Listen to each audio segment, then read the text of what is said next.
Hey, what's going on, everybody? This is Matt. So, we're here with a JavaScript crash course on syntax. Now, I wasn't sure how to make something that wasn't super syntax heavy, but when you're just learning the language or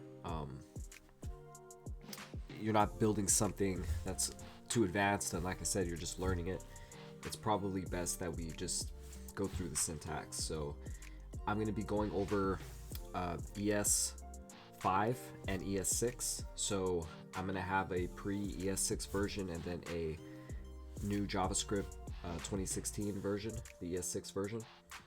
And we're just going to go through some different basics that you need to know. So let's get going, right? Okay, so the first thing I was going to cover are variable declarations. So variable declarations are, so you declare a variable when you give it a name. You initialize it when you give it a value. So we're basically declaring and initializing. So we have two variables, one with a string, one with an integer, and we are just calling both these values in the console log, right? So to run this file, I would do node index.js. I have node installed, and as you can see, it gives me my name and it gives me my age. So that is how it would be done pre-ES6, and I'll probably have a download of this file just for reference. But so in the ES6 version, the only thing that changed was let and const. So var means variable, let is, in this case, I think we're just showing here what the two alternative variable names are. Const is usually for a scope that is not going to be changing. So let is somewhat more flexible in that sense. So you would use let in a loop, and you would use const most of the time when we're declaring variables, whether it's an integer or a string. So let and const, that is really the difference there. The next thing we're going to go over are functions. So this is a function declaration, okay, and this is a function expression.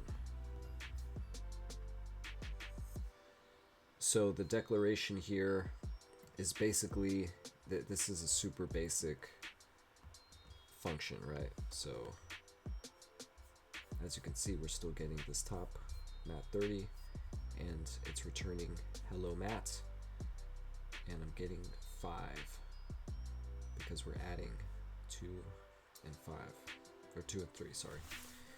So a declaration is me just declaring this function.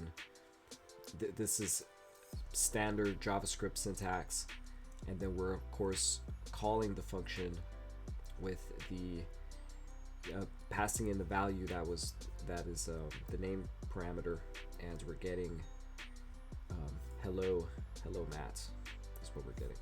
And then for the expression, we are using, and of course these are still pre-ES6, so this is not the new JavaScript, as you can see with var. So it's saying var add, function has 2 parameters, a and b, and then of course we pass in the parameters when we call the add function here in console.log, and we get 5 because 2 plus 3 is 5, right?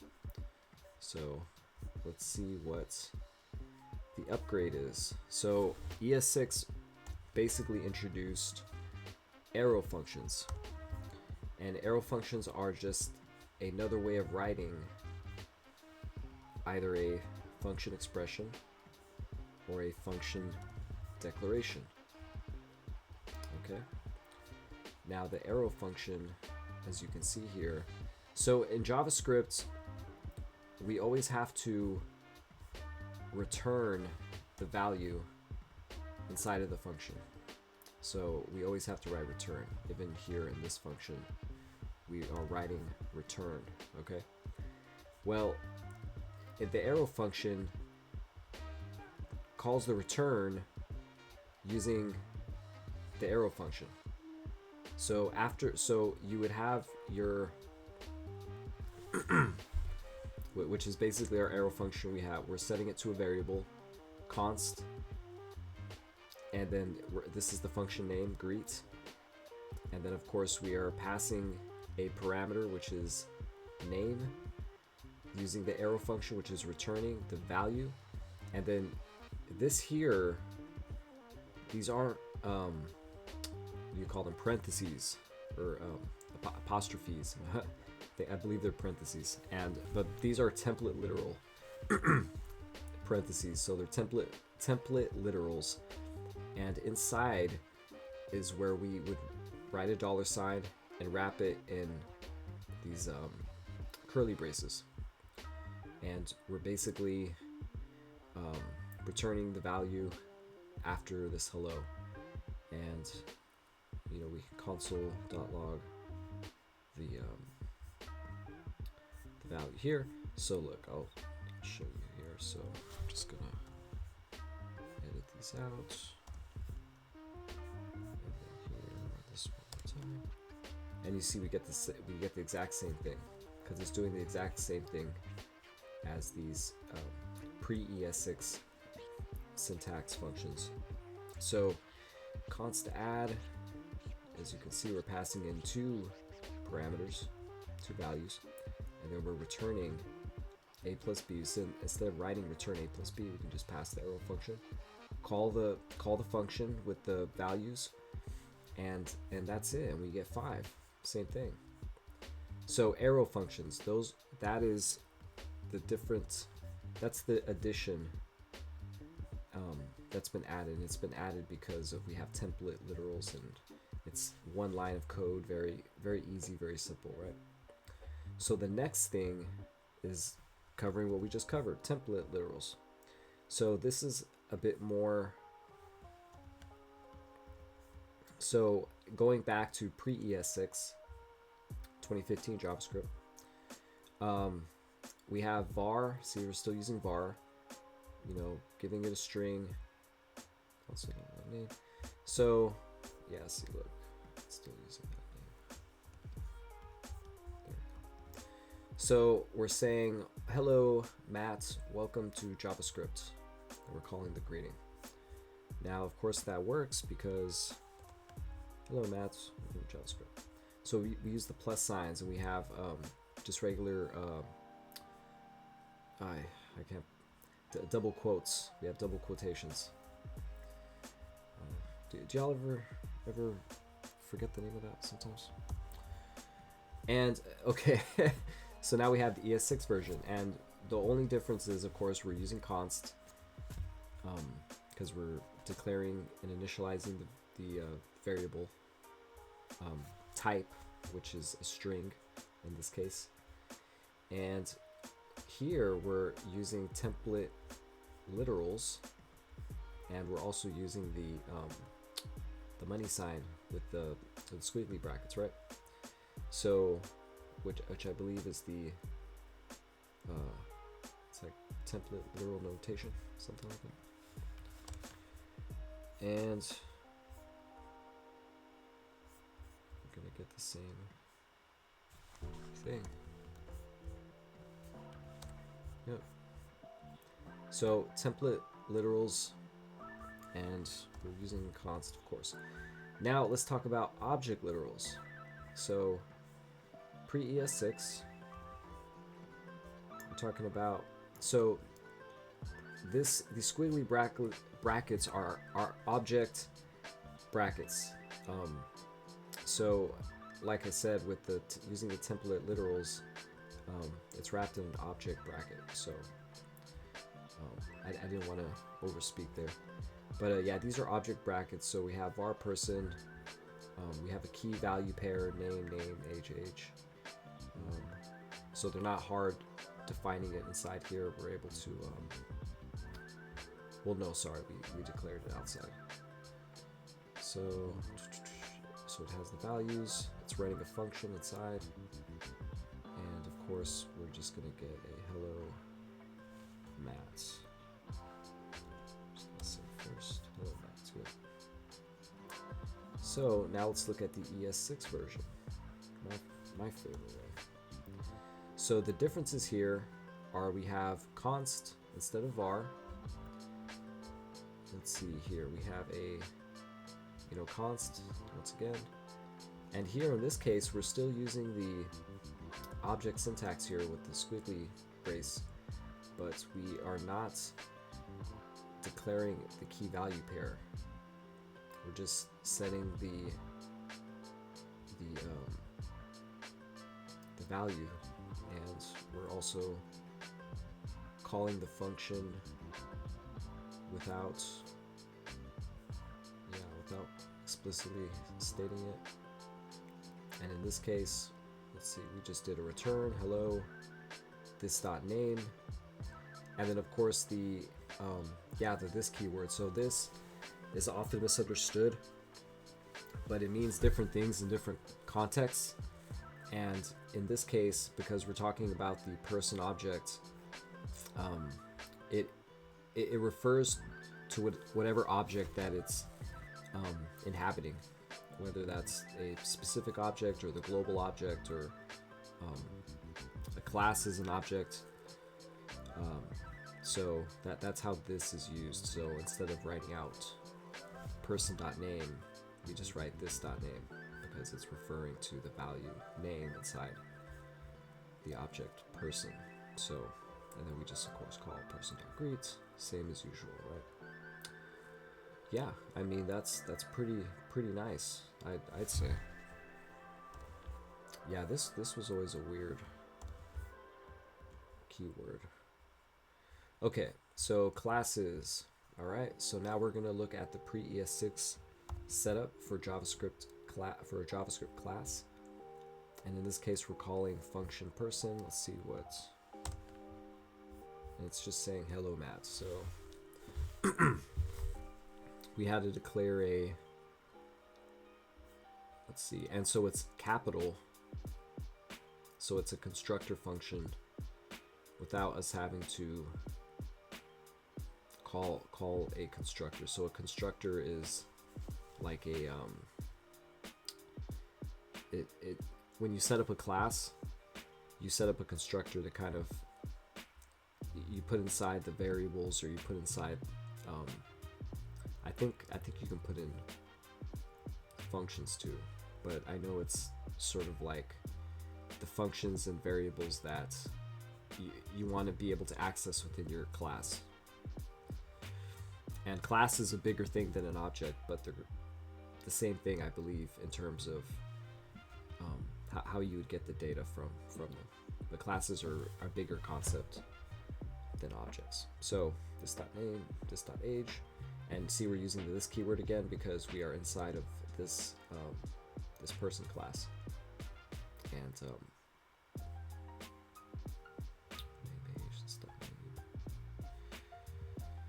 and then we are running a function, return hello this.name. So see, you have to type in prototype.greet when we're connecting this function to function declaration to the class here.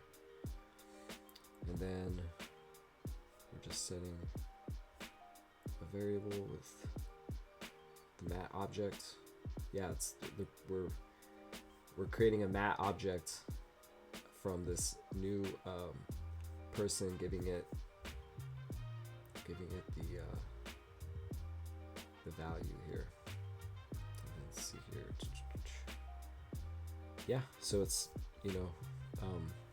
so this is how basically we would run pre-ES6. This is classes. This is it's kind of repetitive, not so much repetitive, but it would make more sense when we're using it on something that is applicable for a class, and we will do that in one of the coming up JavaScript courses. I'm making something that we're gonna build a game in, like a class. We'll use objects and stuff like that. So let's see the ES6 version. So as you can see in ES6, which I'm more used to seeing and prefer using, see, we don't have to declare, we don't have to say function and then give it the, because it's a capital P, that makes a difference. You should, in the JavaScript syntax, when we declare a function, we usually want to use camel case, but we don't want to capitalize it because that's for a class object. So, and in the same breath here, class person, and in this case, we're setting the constructor function, we're stating it, and then we're passing in the parameters. So yeah, that's what I'm used to, the constructor function being inside the class. And then we have a function here inside of the class, which is greet. Because you notice here in ES6, it didn't have to be inside the class. We had to call it. Still referencing it, but this is inside the syntax. So we're using template literals again. This.name. So it's going to return the same thing.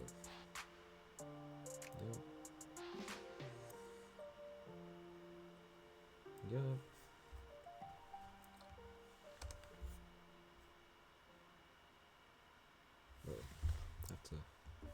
Gotta save it, but let's see. Yep. So yeah, classes are kind of best built. So now, if we haven't already, we're getting into the harder concepts of JavaScript. And, you know, for a crash course, should I, you know, do I need to mention these things? I think it's important that I mention them. So let's see here. I'm just gonna uncomment both of these and we'll talk about it. So promises versus callbacks. So pre ES6 used callbacks when so it's a callback function, right? We're setting the function. So usually this is done when we are getting data from an API. Then we'd want to run a callback function on the API, so that, for example, so we're saying fetch data callback. We're giving it we're giving it a 1000 millisecond time limit to fetch the data, okay? And basically, a callback is something you'd use during asynchronous programming when we are trying to have this timeout function fetch the data, and then at that point we can then run the next thing, but we're not running the next thing until this is finished, is my understanding. So with fetch data, function data, console.log. Yep. So let's just take a gander at what it's gonna say data fetched. So that's kind of the that's kind of the thing there. I know it seems, you know, time matters when you're fetching data from an API. It really does. Just because sometimes APIs calls cost money, and so it makes sense to fine-tune that process of returning data, even though it may seem initially like you would just call it back one time. So a promise is ES6. It's the new version of an improvement on the callback, since it's essentially promising the same thing without us having to run multiple callback functions if there was such a situation. And we end up with a mess of code similar to CSS positioning hell. That I think they call that callback hell, right? So a promise, see, we're using the arrow syntax. We're setting the timeout the same way, and this is asynchronous programming. Once again, it's going to run this for 1,000 milliseconds until it resolves it, and then this is the syntax, and then you would put log the data to the console, return it using the arrow function.